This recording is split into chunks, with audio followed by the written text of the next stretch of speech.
Assalamualaikum warahmatullahi wabarakatuh. Sejarah Kitab Barzanji. Al-Barzanji atau Berzanji merupakan doa-doa, puji-pujian dan penceritaan riwayat Nabi Muhammad SAW, yang biasa dilantunkan dengan irama atau nada. Isi Berzanji bertutur tentang kehidupan Nabi Muhammad SAW, yakni silsilah keturunannya, masa kanak-kanak, hingga diangkat menjadi Rasul.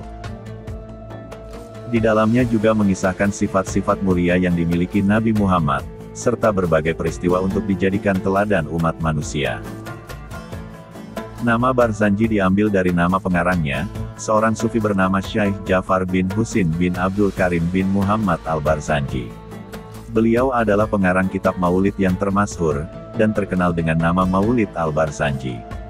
Karya tulis tersebut sebenarnya berjudul Iqdul Jawahir, atau Kalung Permata, atau Iqdul Jauhar fi Maulid an-Nabiyil Azhar.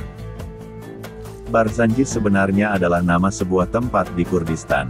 Nama Al-Barzanji menjadi populer pada tahun 1920-an ketika Syekh Mahmud Al-Barzanji memimpin pemberontakan nasional Kurdi terhadap Inggris, yang pada waktu itu menguasai Irak.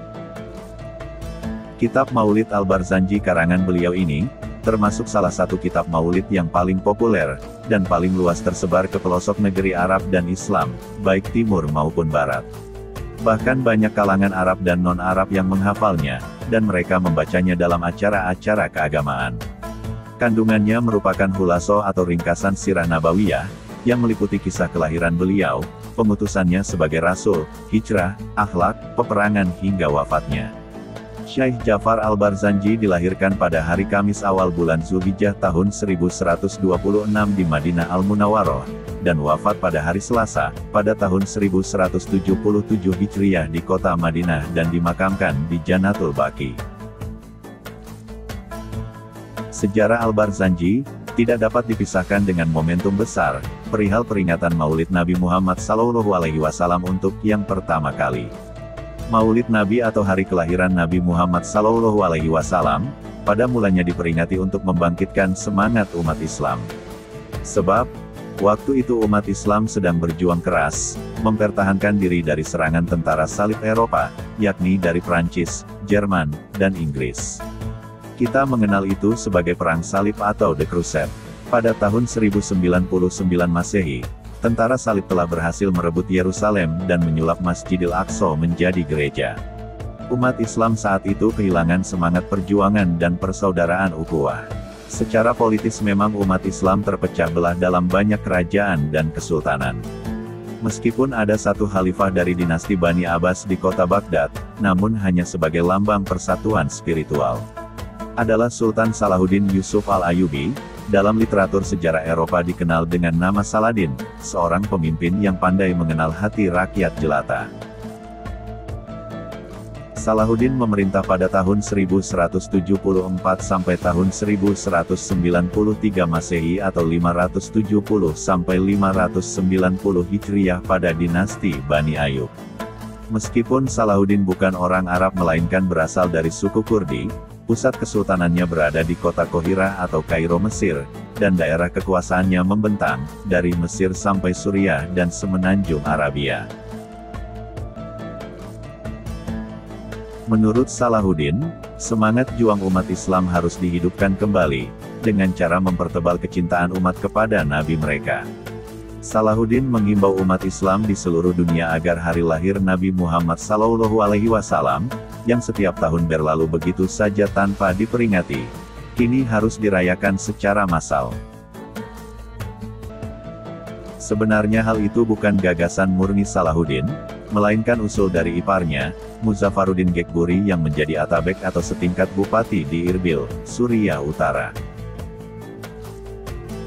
Untuk mengimbangi maraknya peringatan Natal oleh umat Nasrani, Muzaffaruddin di istananya sering menyelenggarakan peringatan Maulid Nabi, cuma perayaannya bersifat lokal dan tidak setiap tahun.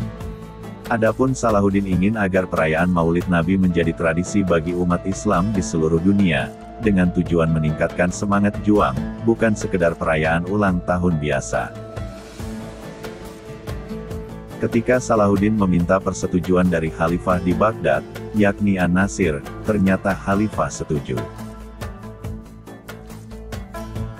Maka pada musim ibadah haji bulan Zulhijjah, tahun 579 Hijriah atau 1183 Masehi, Salahuddin sebagai penguasa Haramain dua tanah suci, Mekah dan Madinah, mengeluarkan instruksi kepada seluruh jemaah haji, agar jika kembali ke kampung halamannya masing-masing, untuk segera mengabarkan kepada masyarakat Islam di mana saja berada, bahwa mulai tahun 580 Hijriah, atau 1184 Masehi tanggal 12 Rabiul Awal dirayakan sebagai Hari Maulid Nabi, dengan berbagai kegiatan yang membangkitkan semangat umat Islam. Pada mulanya, gagasan Salahuddin ditentang oleh para ulama, sebab, sejak zaman Nabi, peringatan seperti itu tidak pernah ada. Lagi pula, hari raya resmi menurut ajaran agama, hanya ada dua, yaitu Idul Fitri dan Idul Adha.